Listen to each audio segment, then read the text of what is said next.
It's a privilege to play our part in all that God is doing in and through you. To find out what your next step could be, or to partner with us to reach more and more people by giving financially, head to our website elevatechurch.me and download our Elevate Church AU app, available wherever you download your apps.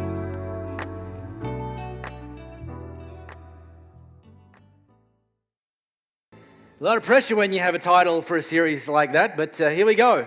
We launched this series last week, and if you're just dropping in here for the first time today, missed last week, we have a podcast, and you can catch up on that. And by the way, shout out to our podcast audience around the world. Good to have you with us. Week 2 of our series, The Unsettling Solution. And the question is simply this.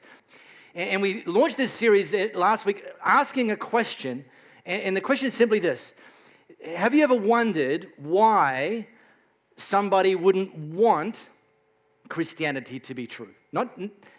Just wouldn't want Christianity to be true. With the recognition that there's a difference between saying I don't believe Christianity is true compared with saying I don't want Christianity to be true. Because to be honest, I find it harder to believe people wouldn't want Christianity to be true than I find it to believe that they don't believe it's true. In fact, to not believe it's true on the surface, that's kind of easy. I mean, you think about it. There's this guy, Jesus, who claimed to be the Son of God, walked the earth publicly for 3.5 years and did a bunch of miracles. And, well, at least, allegedly, because we only have somebody's written account that these things actually happened. But if they didn't happen, wouldn't you want them to be true? Like there's one, it's classic.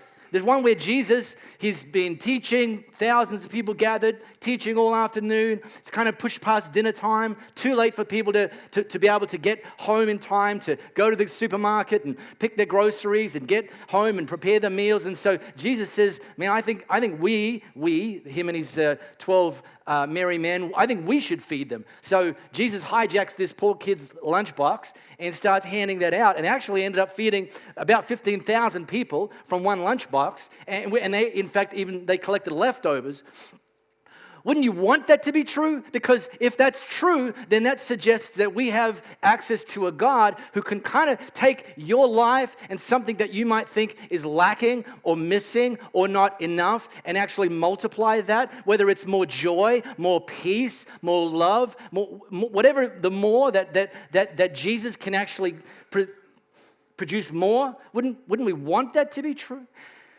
Then there's all of his teaching. This stuff is teaching, this and that, and he's got stories and that. And, some people say, well, I don't believe it's true, because that stuff was just written by men. Well, yeah, sure it was. Absolutely. Some men, some dudes wrote that down. And the reason some dudes wrote that down is because reading and writing was very much a specialist task. Not everyone, in fact, it was actually a small percentage of the population 2,000 years ago in that part of the world that learned to read and write. And so it was only that a few people were even capable of writing down what Jesus allegedly taught. But here's the kicker. Some of what Jesus allegedly taught that was written down was so good that if you were the one writing it, and it wasn't Jesus that said it, but it was your own idea, you would have signed off on it. You wouldn't have given credit away. You would have been like, the parable of the prodigal son by Brian.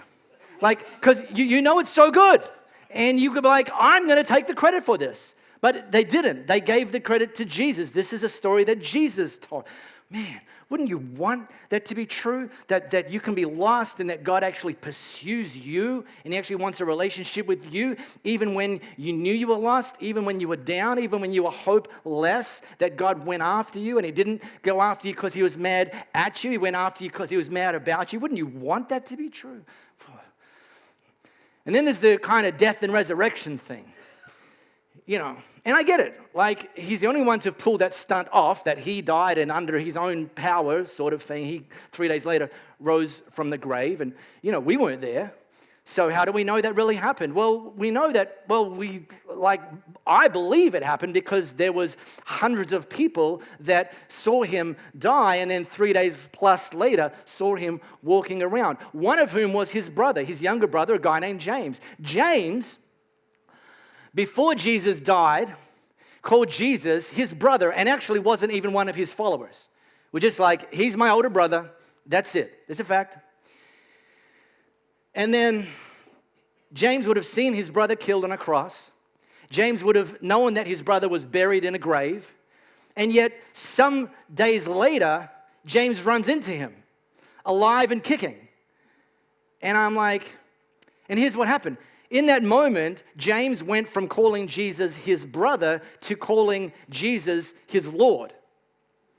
Something happened to James that caused him to shift his recognition of who Jesus really was.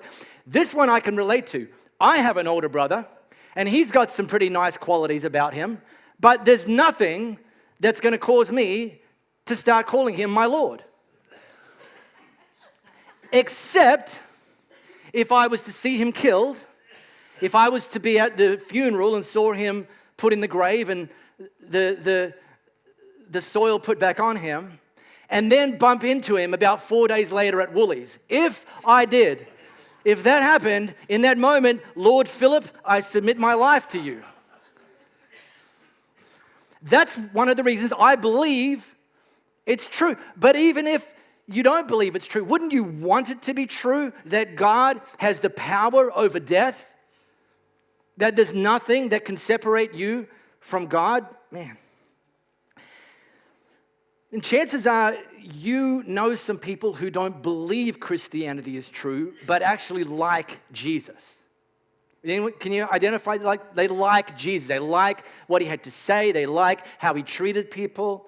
They like that he got stuck into religious people, the only people he ever got angry at. And that's not a new thing. Because actually when Jesus walked the earth in his public life between 30 and 33 and a half, people who weren't like Jesus actually liked Jesus. And I think one of the reasons that people who weren't like Jesus actually liked Jesus is the word that we threw out there last week, and really it's the big idea behind this whole series. It's the word grace. And grace is a churchy word, and it's not necessarily a word we weave into our everyday water cooler photocopier conversations. And I didn't want to give you the Bible college definition, so I gave you sort of the everyday definition. The everyday definition that we put out for grace is what you and I crave when we get caught. What you crave when you said you were going to do something and you didn't. And the person you promised comes to you and says, how did you go with that? And you're like, ah. In that moment, you crave grace. You don't want to get what you deserve. So you're hoping for a little bit of grace. When you did the thing that you said you weren't going to do, and someone sprung you, and you're like, oh, I was hoping you wouldn't find out. But they did. And now they're talking to you about it.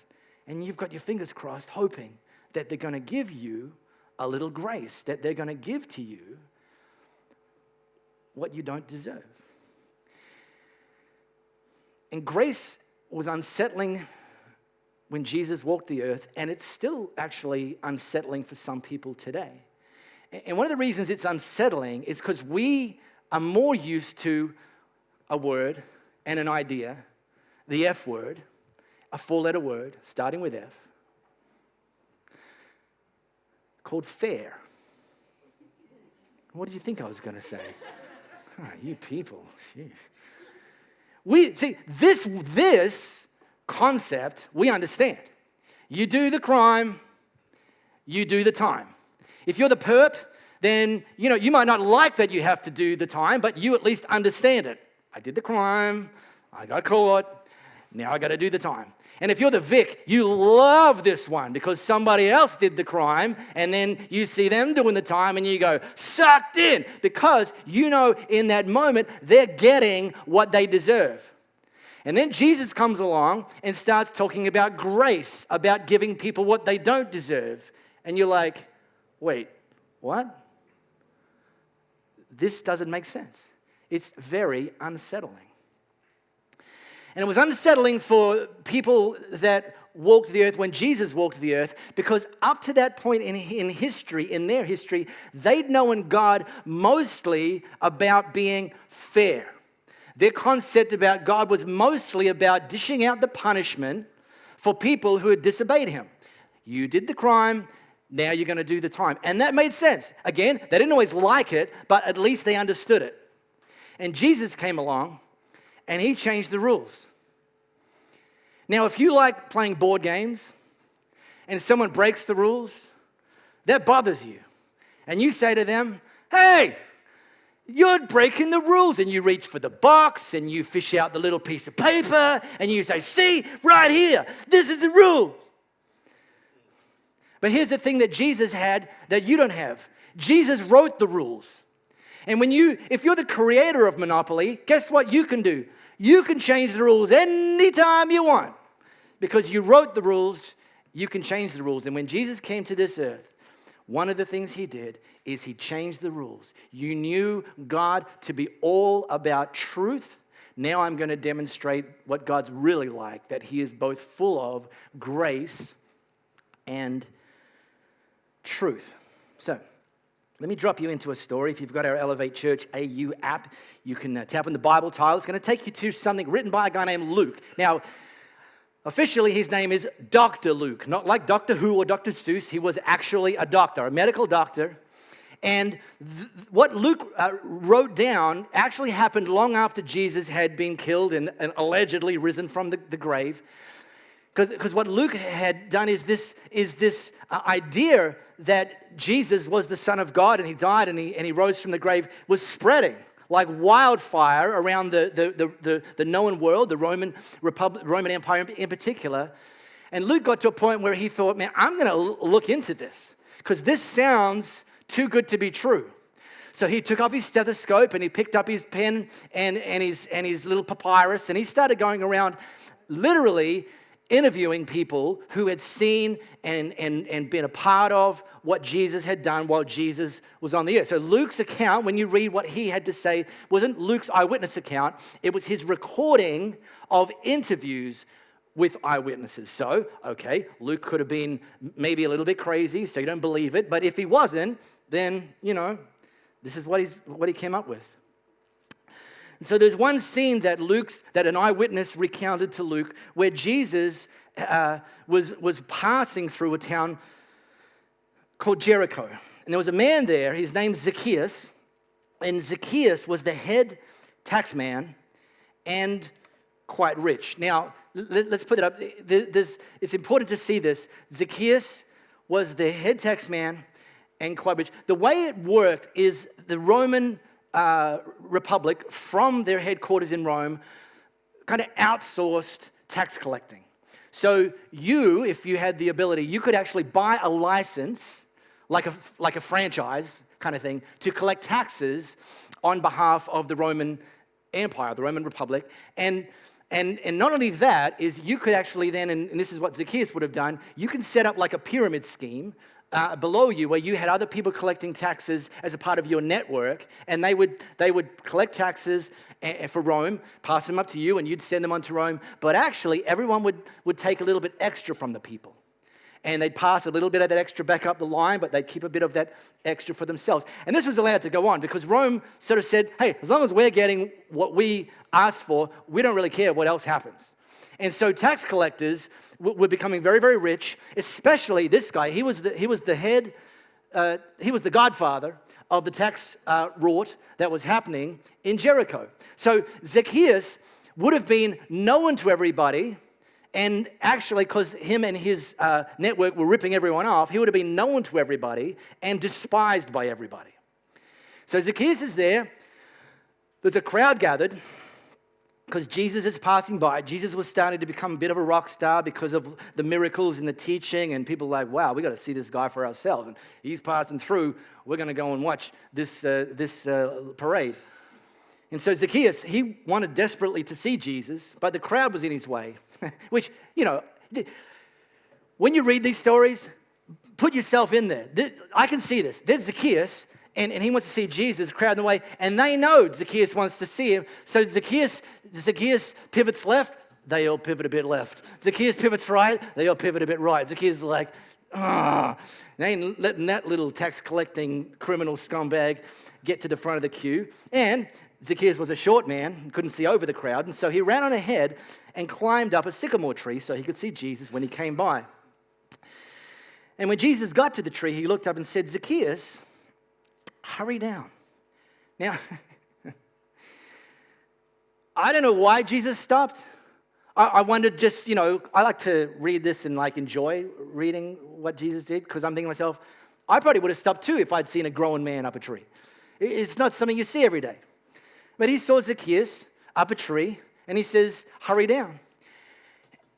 And then I wonder if in this exact moment, the rest of the crowd went silent and thought to themselves, "Yeah, finally, somebody's going to give Zacchaeus exactly what he deserves. Get him, Jesus. Sick him." And when Jesus got to the tree, he looked up and said, "Zacchaeus, hurry down. Today is my day to be a guest in your home." Yeah, it's okay. You're allowed to think what you're thinking. It's fine. The crowd thought exactly what you're thinking right now. Everyone saw the incident, was indignant and grumped. What business does he have getting cozy with this crook? That's not fair. Hey, we got the kids up early. We got here early. Few of us actually slept here overnight. We got the curb. Some of us made placards. Some of us even had T-shirts printed. And yet none of us get to even talk to Jesus, let alone get invited for a meal with him. That's just not fair. Yeah, all right, fair enough.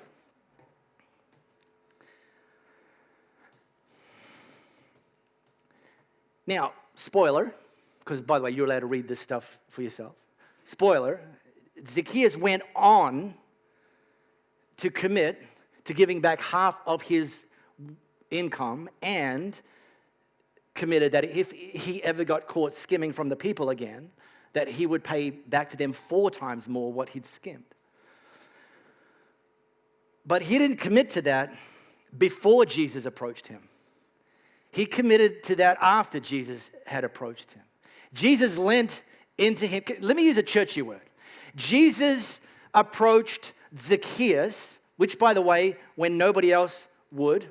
Jesus looked up to Zacchaeus, which, by the way, when we launched as Elevate Church, this was one of the stories that I shared about the actual what God is like, that God looks up to people that everyone else looks down on. God actually elevates his gaze because he sees our worth when everyone else would actually try to block us from getting better, from moving forward. Jesus did that first. Zacchaeus was still a tax collector when Jesus approached him. Zacchaeus was still somebody guilty of the crime of ripping people off before Jesus approached him. And it was actually after and only after. And this is the thing that differentiates Jesus from religion. Religion says, get fixed up, then you're worthy of Jesus. Jesus says, I see your worth even while you're broken, and I'm going to approach you to actually demonstrate to you and other people of your worth. And when you see that, and when you receive that grace, Zacchaeus didn't get what he deserved. Jesus didn't deal out fair. Jesus dealt out something much better. Grace. And in response, Zacchaeus' life was transformed. Well, I'm going to give you two for. I gave you 2 for last week. Let's do another 2 for. That was something that Jesus did, because Jesus would do things to demonstrate what God was really like, and he would also teach things that would demonstrate what God was really like. So let me drop you in to something that God taught. This was recorded by Matthew, and in the app you'll have to touch the screen. Take you to Matthew chapter 20. This is Jesus teaching, trying to explain how seemingly upside down the kingdom of God is to what people maybe thought. God's kingdom is like an estate manager who went out early in the morning to hire workers for his vineyard. Now, this is kind of the idea. You've got a vineyard. It's picking time. You need some workers to do the picking. you would go down to the town square and day laborers, which still happens in parts of the world today, day laborers would be there. They're not your employees, but they're available, and you would go and find them if you needed some workers. You would number you'd pick, get as many as you needed for whatever the job was, and you'd commit to say, yep, if you work for this amount, doing this much work, and then at the end of your work, I'll pay you, and we're done. That was the end of the transaction. So that's what this estate manager had done, gone down to the town square, hire all the people he needed to work on the vineyard. And they agreed, the estate manager and the day laborers, they agreed on a wage of $1 a day and went to work. Now, this happened, we know now, and you're about to find out why we know this now, at about 6 a.m. So this is like beginning of the workday. Laborers had got there. The ones that got there early, were sort of like in the front of the line because they wanted to get picked first. And they got picked 6 a.m., agreed to work for $1 a day, and off they went to work. Later, at about 9 o'clock, the manager saw some other men hanging around the town square unemployed. And he told them to go work in his vineyard, and he would pay them a fair wage.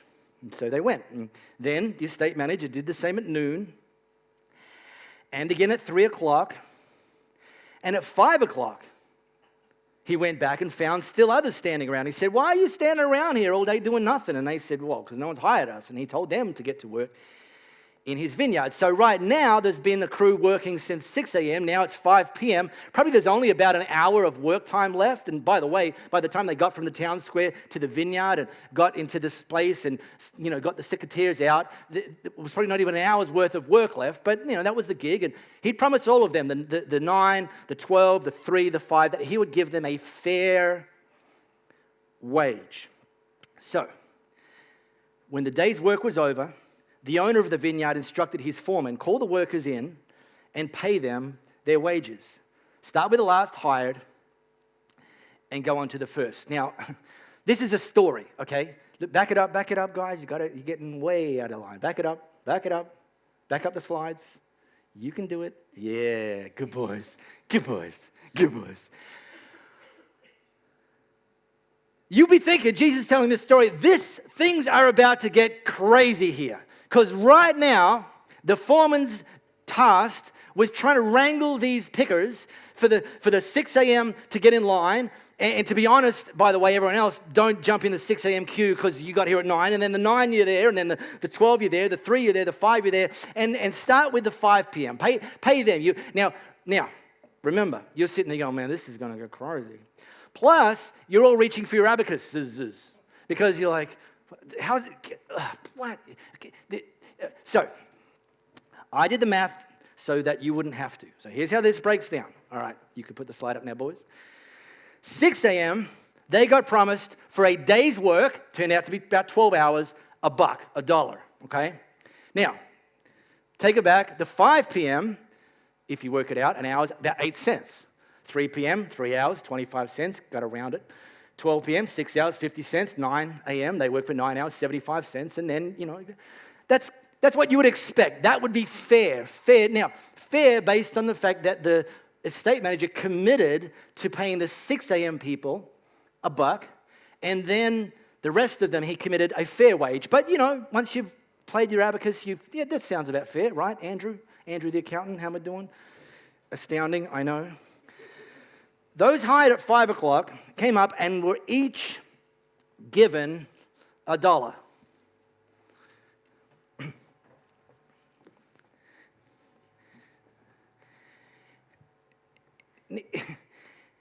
Now, if I'm in the line, and remember, these workers, they would have been working alongside each other regardless of the shift and mixing and mingling through the day. If I'm in the line, probably up to that point, I've heard if you're the 6 a.m. people, you know that you're owed $1. If you're the rest, you don't know what you're going to get paid. You just know it's going to be fair. But you've heard the 6 a.m. people talking about the fact that they're going to get $1. And now, you've seen the 5 p.m. people, and they get given $1. And you think to yourself, whoa, this is going to be great. Those 6 a.m. people, they thought the estate manager said to them that it's $1 a day. Turns out it's actually $1 an hour. Woohoo! So everyone's excited. Even the 6 a.m. people like, oh yeah, well that changes everything. That's going to be $12. I thought he said $1 a day, but he said $1 an hour. Woohoo! But then everyone got the same. Each of them $1. And you're allowed to think what you're thinking. That's not fair. And a spokesperson for the 6 a.m. crew fronted the estate manager and said, "Oi, these last workers put in only 1 easy hour, and you just made them equal to us, who slaved all day under a scorching sun." The estate manager said to the one speaking for the rest, "Friend, I haven't been unfair. We agreed to a wage of $1, didn't we? So take it and go.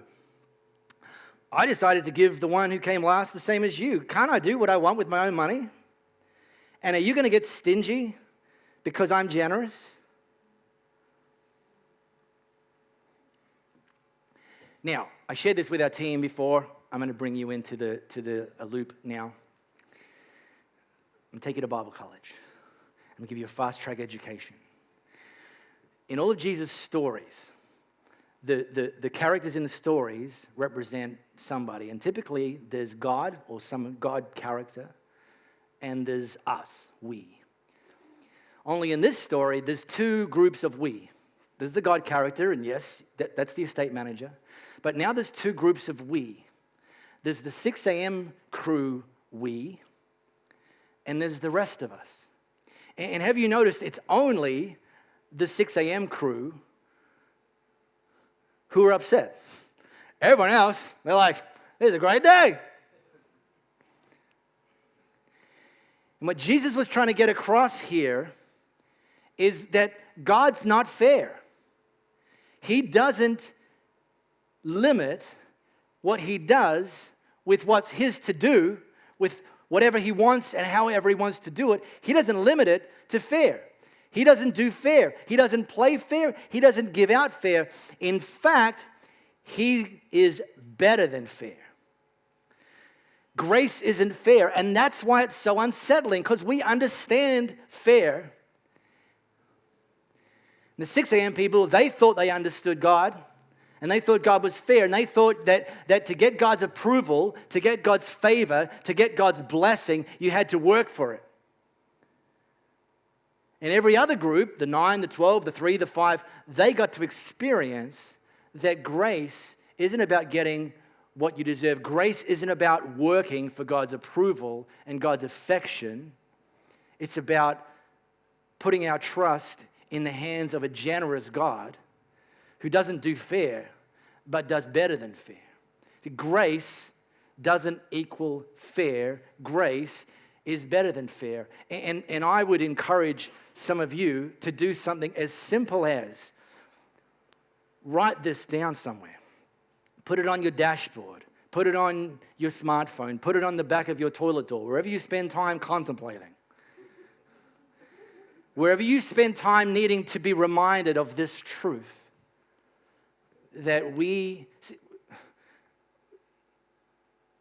wouldn't you want this to be true? When you mess up, wouldn't you want this to be true? When you said to yourself, "I'm only going to have a few drinks," and then a few drinks becomes a pattern of substance abuse, and one day you realize you've pushed people away and you've destroyed relationships and burnt through money and everything that goes with that, and you wake up and you think, "Man, I can't keep going on like this," and you cry out to God. And even though it was you that did the crime, God doesn't respond with the punishment that you deserve. Now, I'm not saying there won't be consequences to our natural actions, although God promises to help us through and beyond those circumstances and consequences. But in the moment where we say, "God, he gives us grace," and grace isn't fair. Grace is better than fair.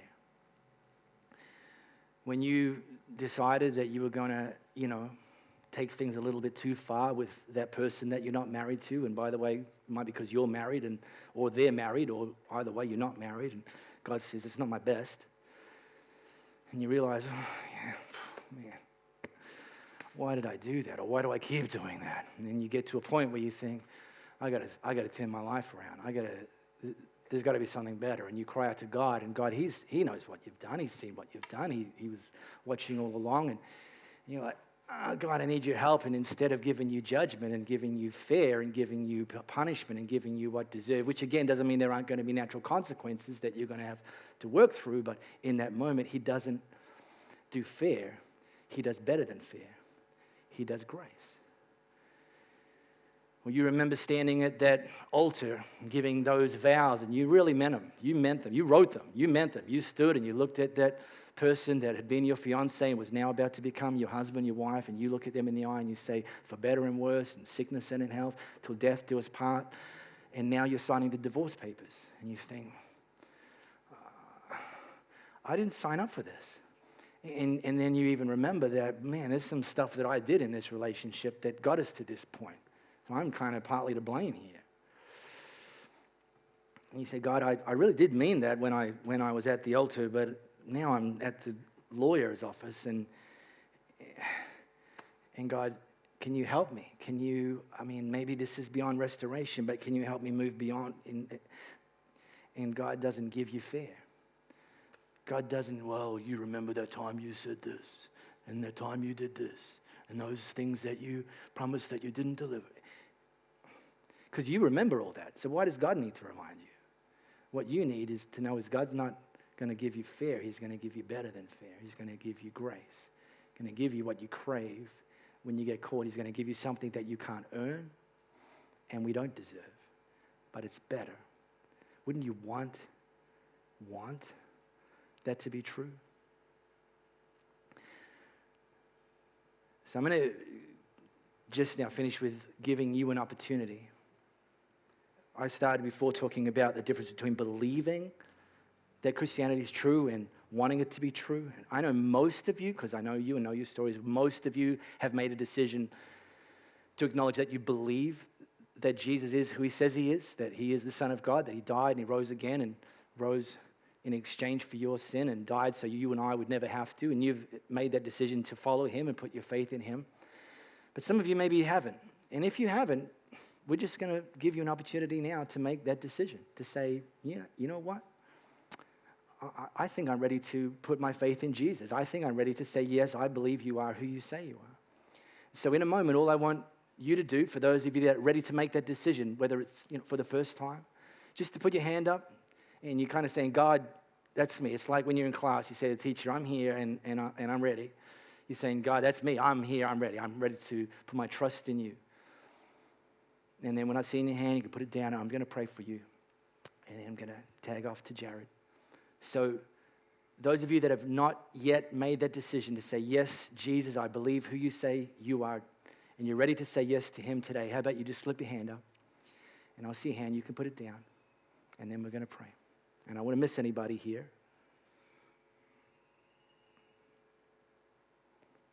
Okay. Well, let me do what we did last week. I want to pray for Christmas coming up. And specifically, that God would use us, Elevate Church, on the Sunday morning, 22nd of December, 10 a.m., and Tuesday, Christmas Eve, 24th, 6 p.m., to have people here that have yet to put their faith in Jesus, or maybe got blown out of the waters of a church in their past and vowed they'd never come back, and yet God's drawing them. And some of them you already know, so if you do and you're thinking of someone to invite, get that person's name in your head, in your heart now, and I'll pray for them. And then beyond that, there's people that will have driven past, there's people that will kind of know about us.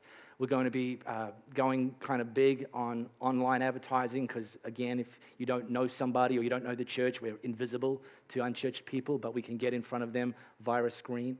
We're going to do that. And some of your giving is going to translate into us actually reaching out to people to invite them along here on those two opportunities. So let's pray for them right now, because I'm going to give the same invitation then as we did today. And we want a lot of hands to go up because we want to know that that God's used us simpletons, to have actually presented Jesus for who he is, that people who aren't like Jesus liked Jesus. So God, we thank you in advance for December 22 and December 24, that you would use our 2 Christmas live experiences to be a place that already you're drawing people by your Holy Spirit to be here, whatever their backstory is, God, that they know that they're welcome, that they even have a sense, maybe that's unsettling to them, that they actually belong here, and that there's a God that loves them and doesn't judge them and wants better for them.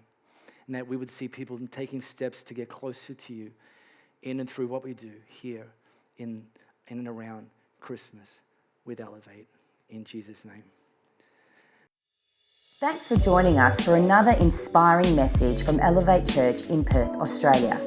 For more information about Elevate Church or to contact us, head to our website, elevatechurch.me, and take us wherever you go by downloading our Elevate Church AU app, available wherever you download your apps.